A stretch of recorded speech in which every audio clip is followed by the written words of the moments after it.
सबको जय मसीह की। मैं होप करती हूँ कि आप सब लोग ब्लेस होंगे और परमेश्वर आपको इसी तरह ब्लेस रखे और आपकी ज़िंदगी को खुशियों से भर के रखें।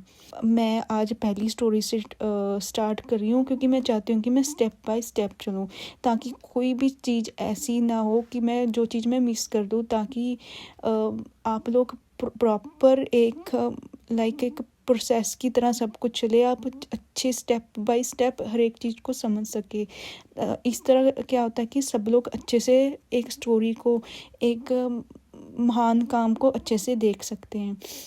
मैं आज सबसे पहली स्टोरी से स्टार्ट कर रही हूँ कि कैसे हमारे परमेश्वर ने इस सुंदर सी पृथ्वी को बनाया, जिससे आज तक कोई समझ नहीं सकता कि कैसे ये धरती बनी। कोई कैसे इतनी विशाल धरती को, ये इस यूनिवर्स को बना सकता है। वो चांद तारे जिसको आज तक हम समझ नहीं सके कि वो किस चीज़ से बना है। वो समुद्र, इतनी गहराइयाँ, उसमें समुद्री जीव अलग अलग तरीके के, जो आज तक किसी इंसान ने पूरे देखे नहीं कि कितने समुद्री जीव हैं, कितने पक्षी हैं। वो सुंदर पक्षी कितने सुंदर बनाया है उनका। ऐसा लगता है कि किसी ने प्रॉपर कई साल लगा के एक एक पंछी को AI से डिज़ाइन किया हो। उनकी आँखें, उनका ऐसा लगता है जैसे मेकअप किया गया हो। तो प्रॉपर चीज़ें किसने बनाई है, ये एक राज ही है वैसे तो, बट जितना हमें दिखाई दे रहा है, जितना हमारी बाइबल हमें बताती है, हमारी बाइबल से हमें प्रॉपर सब समझ आता है। बट कई चीज़ें हैं जो आज तक साइंस भी नहीं समझ सकी। तो मैं आज आपको वो वाली स्टोरी बताना चाहती हूँ कि कैसे हमारे परमेश्वर ने 6 दिनों में पृथ्वी बनाई और 7वें दिन आराम किया।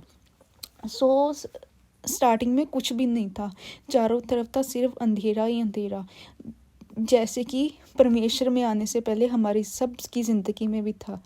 और तब भी परमेश्वर सिर्फ एक रोशनी थी, वो सिर्फ हमारा सर्वशक्तिमान परमेश्वर था, जिसने चारों तरफ रोशनी कर दी। परमेश्वर ने उस अंधकार को धरती से मिटाया। और इस चीज़ से हम समझ सकते हैं कि जैसे परमेश्वर ने उस टाइम पे धरती पे अंधेरा देखा और पहले दिन बोला प्रकाश हो जाए, और दिन और रात बन गई। अंधकार को रात बोला और प्रकाश को दिन बोला। इसी प्रकार जब हम, आपको याद होगा कि आप सब लोग और मैं भी, जब हम पहली बार परमेश्वर में गए, परमेश्वर को जाना, तब ऐसा ही हमारी ज़िंदगी में हुआ था जैसे धरती पे हुआ था। तब उस टाइम में जब धरती पे अंधकार था, परमेश्वर ने बोला था रोशनी हो जाए। जब हमने अपने परमेश्वर को जाना तो हमारी ज़िंदगी में भी परमेश्वर ने अंधकार को देखा, और हमारे अंधकार को देख कर भी हमारे सर्वशक्तिमान परमेश्वर ने बोला प्रकाश हो जाए, और हमारी ज़िंदगी में भी रोशनी से भर गई। वो उम्मीद की किरण हमें उसी टाइम पहली बार दिखाई दी थी कि हमारी ज़िंदगी में भी कुछ है, हमारी ज़िंदगी का भी कोई मोटिव है, हम भी ज़िंदगी अच्छे से जी सकते हैं। और ये प्रॉब्लम हमारी जो भी प्रॉब्लम है, बड़ी से बड़ी, छोटी से छोटी, सारी प्रॉब्लम सॉल्व हो सकती है। परमेश्वर ने उसी टाइम हमें चिन्ह दिखाना शुरू कर दिया था कि अगर मैं सर्वशक्तिमान परमेश्वर इस बड़ी पृथ्वी पे, इस बड़े यूनिवर्स में एक बोलने पर रोशनी कर सकता हूँ, तो आपकी प्रॉब्लम्स तो कुछ भी नहीं है। तो हमें बाइबल में उसी चीज़ से समझना चाहिए कि हमारे परमेश्वर ने अगर इतने बड़े यूनिवर्स और धरती पे प्रकाश कर दिया, और अगर मैं परमेश्वर पे बिलीव करूँगी, तो वो परमेश्वर मेरी भी प्रॉब्लम्स में एक होप की तरह आएंगे और मेरी ज़िंदगी को रोशनी से भर देंगे। तो ऐसा हुआ कि परमेश्वर ने बोला कि प्रकाश हो जाए, और दिन और रात बन गए। प्रकाश को हम दिन बोलते हैं, और जो रात अंधकार है उसको रात। और इस तरह से पहला दिन पूरा हुआ। दूसरा दिन परमेश्वर ने नीला आसमान बनाया, जिसमें पक्षी उड़ते हैं, बादल, और सब ये सुंदर सा नीला आसमान। परमेश्वर ने देखा कि पृथ्वी पर चारों ओर पानी था, तो परमेश्वर ने पानी को 2 हिस्सों में बांट दिया। एक नीचे रह गया धरती पे, और एक ऊपर उठ के आसमान बन गया। और इस तरह परमेश्वर ने दूसरे दिन आसमान बनाया, जो कि बहुत ज़्यादा सुंदर है और बहुत ज़्यादा विशाल है। और फिर इस प्रकार से दूसरा दिन भी कंप्लीट हो गया, और तीसरे दिन परमेश्वर ने धरती, समुद्र और हरियाली बनाई। और परमेश्वर ने देखा कि चारों तरफ अभी भी पानी था धरती पे, आसमान बनाने के बाद भी। तो परमेश्वर ने पानी को हुक्म दिया कि एक जगह पे जमा हो जाओ। तो एक जिस जिस जगह जगह पे पानी इकट्ठा हुआ उस जगह को परमेश्वर ने समुद्र का नाम दिया। जैसे हम देखते हैं इतने बड़े बड़े समुद्र हैं जिसको हम समझना हमारे लिए बहुत ज़्यादा नामुमकिन है। हम समझ ही नहीं सकते, हमारी औकात से ही बाहर है कि वहाँ पे कौन से जीव हैं, कितना गहराई में हम उसको उसकी गहराई को देख नाप ही नहीं सकते कि कितना गहरा परमेश्वर ने वो पानी वो समुंदर बनाया है, इतना सुंदर समुंदर। पर वो हमारी मिस्टेक है कि हम परमेश्वर की इतनी अच्छी चीज़ को संभाल के नहीं रख सकते, क्योंकि इंसान जो चीज़ फ्री में मिलती है ना उसकी कभी कदर नहीं करता। परमेश्वर ने हमें इतना सारा पानी दिया, इतना साफ़ सुथरा पानी दिया परमेश्वर ने उस टाइम पे, पर आज हमने अपनी मिस्टेक से उस पानी को इतना ज़्यादा गंदा कर दिया।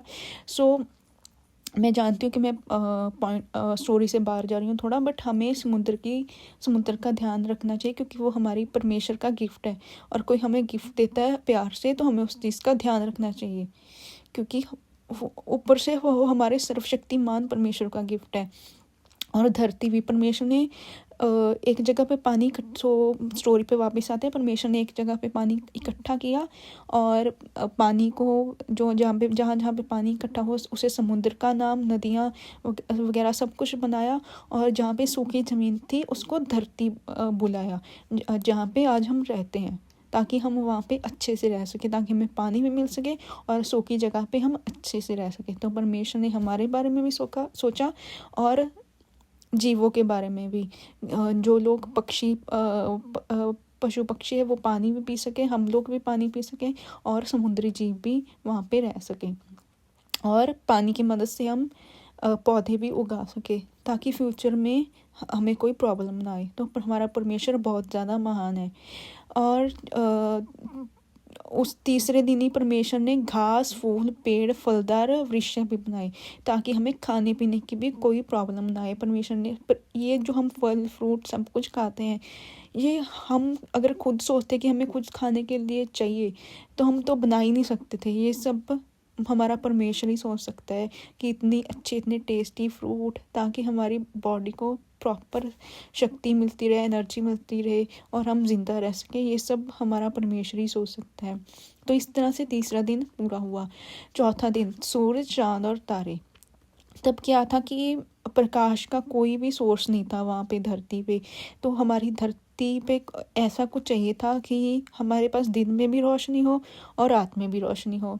और इसीलिए हमारे सर्वशक्तिमान परमेश्वर ने दिन के लिए सूरज बनाया और रात के लिए चाँद और तारे, जो कि बहुत ज़्यादा सुंदर लगते हैं और हमारी धरती की सुंदरता को और भी ज़्यादा बढ़ा देते हैं। और दिन में हम सूरज की रोशनी में अच्छे से काम कर सकते हैं, और रात को भी हमारी धरती को रोशनी मिलती रहे, हमें रोशनी मिलती रहे, इसलिए हमारे पास चाँद और तारे हैं। Thank you Jesus.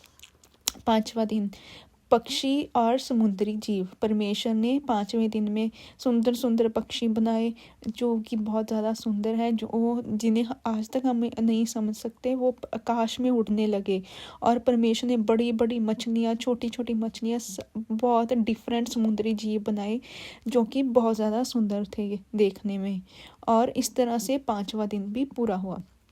और छठा दिन, जिस दिन हमारे परमेश्वर ने हमें बनाया, मनुष्य को, और परमेश्वर ने जीव और इंसान को बनाया। परमेश्वर ने कहा, धरती पे जीव जंतु, अब ज़मीन पर हाथी, शेर, हिरन, गाय, भेड़, लोमड़ी, चीते, कुत्ते, बिल्ली, सब कुछ आ गया। सो परमेश्वर ने पांचवें दिन सिर्फ पक्षी और समुद्री जीव बनाए थे, और छठे दिन धरती पे जीव मतलब पशु और हम इंसानों को बनाया। सो कंफ्यूज मत होना कि पांचवें दिन सिर्फ पक्षी और समुद्री जीव बनाए थे और छठे दिन हमें और पशुओं को बनाया। तो परमेश्वर ने इंसान को बनाया, जिसे हम पहला इंसान, जिसे हम आदम कह के बुलाते हैं, जो हमारे पूर्वज थे। ठीक है, हम उन्हीं के बच्चे हैं। और परमेश्वर ने उन्हें एक बाग दिया, वो वहाँ पे बाग में रहते थे। और परमेश्वर ने आपको पता ही होगा कि परमेश्वर ने अपने हाथों से हमें बनाया है। अब परमेश्वर ने मिट्टी ली, उसे गूंथा और उससे एक इंसान बनाया, उसका नाम रखा आदम। ठीक है। तो वो उसको एक जंगल दिया, वहाँ पे सभी फ्रूट सब कुछ अवेलेबल था आदम के पास। फिर परमेश्वर ने देखा कि वो अकेला है, तो परमेश्वर ने उसके लिए एक साथी बनाई जिसका नाम रखा ईव, हवा। और वो उसकी पत्नी थी जो कि उसकी पसली को निकाल के ही परमेश्वर ने बनाया। मैं स्टोरी को प्रॉपरली नेक्स्ट वीडियो में एक्सप्लेन करूँगी ताकि कोई भी कन्फ्यूज़न ना हो और आप अच्छे से सब कुछ समझ सके कि कैसे मनुष्य ने मिस्टेक करके परमेश्वर को दूर किया। बट परमेश्वर ने गलती के बाद भी हम गलती को माफ़ करके हमें एक और चांस दे के सब कुछ ठीक किया और आज हम एक बेटर लाइफ जी रहे हैं। और सातवें दिन परमेश्वर ने 6 दिनों में सब कुछ बन चुका था, तो परमेश्वर ने 7वें दिन विश्राम किया, रेस्ट किया। और 7वें दिन से हमें यही मिलता है, सीखने को मिलता है कि वो सब्त का दिन है और हमें उस दिन रेस्ट करना चाहिए, प्रेयर करनी चाहिए, बाइबल रीड करनी चाहिए और परमेश्वर को ज़्यादा से ज़्यादा टाइम देना चाहिए। वैसे तो हमें प्रेयर बाइबल सब कुछ रोज़ करना चाहिए, पर 7वां दिन सिर्फ रेस्ट के लिए है, तो उस दिन ज़्यादा प्रेयर्स करनी चाहिए और इकट्ठे होकर ज़्यादा से ज़्यादा लोगों को इकट्ठे होकर या फिर अपनी पूरी फैमिली में इकट्ठे होकर प्रेयर्स करनी चाहिए, क्योंकि जितने ज़्यादा लोग मिल के प्रेयर्स करेंगे उतने ज़्यादा परमेश्वर हमारी सुनेंगे और खुश होंगे। इस कहानी से हमें क्या सीखने को मिलता है? इस कहानी से हमें यही सीखने को मिलता है कि हमारा परमेश्वर कितना ज़्यादा महान है। वो हमारी लाइफ में एक फ़िल्टर की तरह है। जैसे कि आपको पता है कि जैसे कि फ़िल्टर होता है, वो पॉजिटिव चीज़ों को अंदर आने देता है और जो नेगेटिव चीज़ें जो हमारे लिए अच्छी नहीं है उनको दूर कर देता है। तो परमेश्वर हमारा फ़िल्टर है, हमारी ज़िंदगी में एक फ़िल्टर जो पॉजिटिव चीज़ों को हमारे पास आने देता है और नेगेटिव चीज़ों से हमें प्रोटेक्ट करके उसको दूर कर देता है। तो हमें परमेश्वर का उस चीज़ के लिए धन्यवाद करना चाहिए। धरती और प्रकृति की कदर, हमें धरती और इन्वायरमेंट की कदर करनी चाहिए। परमेश्वर ने हमारे लिए इतनी ज़्यादा मेहनत करके अब हमें इतनी अच्छी चीज़ें प्रोवाइड की है, जानवर बनाए, पशु पक्षी बनाए, सब कुछ परमेश्वर ने बनाया, हमें खाने के लिए चीज़ें दी, पानी दिया। तो हमें एक तरह से ये सब चीज़ें फ्री में मिली हैं, ठीक है। हमें पानी, ये ऑक्सीजन सब कुछ फ्री में मिला है, तो इस चीज़ की कदर करें क्योंकि हमें परमेश्वर का गिफ्ट है और हम अपने महान परमेश्वर के गिफ्ट को इस तरह से ज़ाया नहीं कर सकते। अगर हमें कोई अपना फ्रेंड भी गिफ्ट देता है तो हम उससे कितना ज़्यादा संभाल के रखते हैं, क्योंकि वो पर्सन हमारे साथ इमोशनली अटैच होता है। तो हमारा परमेश्वर तो सबसे महान है, उसने हमें बिना उम्मीद के कि उसे कुछ भी रिटर्न में नहीं दिया हमने, ये धरती बनाने के बदले या कुछ भी। वो सिर्फ एक ही चीज़ मांग रहा है कि आप उस परमेश्वर को अपनी ज़िंदगी का समय दें। उसे सिर्फ चाहिए आपका टाइम। वो आपसे कुछ नहीं उम्मीद रखता, उसे टाइम चाहिए। अगर कोई आपको चीज़ भी दे और आपको कहे कि आप मेरी लाखों करोड़ की प्रॉपर्टी में से हिस्सा लो, मेरी लाखों करोड़ की प्रॉपर्टी रख लो पूरी, बट आप 24 घंटे में से मुझे 3-4 घंटे दे दो, तो भी तो आप मानोगे कि कोई बात नहीं, प्रॉपर्टी मिल रही है ना, 3-4 घंटे तो दे ही सकते हैं ना 24 घंटों में से। तो अगर आप थोड़ी सी प्रॉपर्टी के लिए किसी पर्सन को 3-4 घंटे दे सकते हो, तो हमारे परमेश्वर ने तो कितने ज़्यादा करोड़ों की अरबों की प्रॉपर्टी, ये धरती, ये आसमान, सब कुछ हमें दे दिया। हमने सोचने समझने की शक्ति दी, अपने जैसा बनाया, हम परमेश्वर की तरह दिखते हैं। हमें अपनी सांस दी, हमें सब कुछ दिया, तो हम उसे 3-4 घंटे क्यों नहीं दे सकते एक दिन में? हमें तो ज़्यादा टाइम देना चाहिए परमेश्वर को। तो ये हमारा फ़र्ज़ है कि हमें परमेश्वर को समय देना चाहिए। हमें परमेश्वर को किसी भी पर्सन के लिए, किसी भी बेस्ट फ्रेंड, गर्लफ्रेंड, किसी के लिए या बॉयफ्रेंड के लिए, किसी के लिए भी परमेश्वर को इग्नोर नहीं करना। हमारे लिए सबसे ज़्यादा प्रायोरिटी होनी चाहिए कि हमारा परमेश्वर हमारी प्रायोरिटी है। हमें कोई भी मिस्टेक नहीं करनी, पाप नहीं करना, सिर्फ परमेश्वर ही हमारे लिए सबसे ज़्यादा इम्पोर्टेंट है। और हमारा टारगेट क्या है धरती पे आने का, एक इंसान का? हमें सिर्फ अच्छे काम करने हैं। धरती पे हम सिर्फ खाने पीने सोने नहीं आए हैं, कि हमारा ये नहीं कि हम खाएं पिए और सो जाएं और कोई भी मिस्टेक करें कि हमें तो एक ज़िंदगी मिली है, ऐसा नहीं करना। हमें अच्छे काम करने हैं।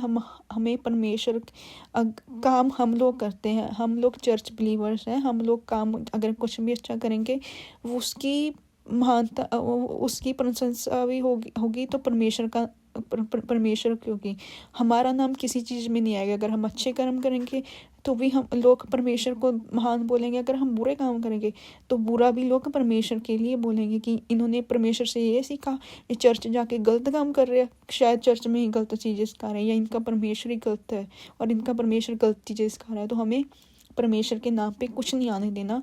हमारी मिस्टेक के लिए हम परमेश्वर को ऐसे बदनाम नहीं कर सकते। अब हम ऐसे पाप नहीं कर सकते। अगर हमने अपनी ज़िंदगी परमेश्वर को दी है, हमें ये 100% ट्राई करना चाहिए कि हमारी ज़िंदगी अच्छी हो, लोग हमसे अच्छा सीखें, ना कि कुछ नेगेटिव। कि ये भी तो चर्च जाके गलत काम कर रहे हैं, तो मैं भी कर सकता हूँ या कर सकती हूँ, मैं भी चर्च जाऊँगी, गिफ्ट लूँगी, बट गलत काम करूँगी। बट ऐसा नहीं करना, हमें अच्छे काम ही करने हैं।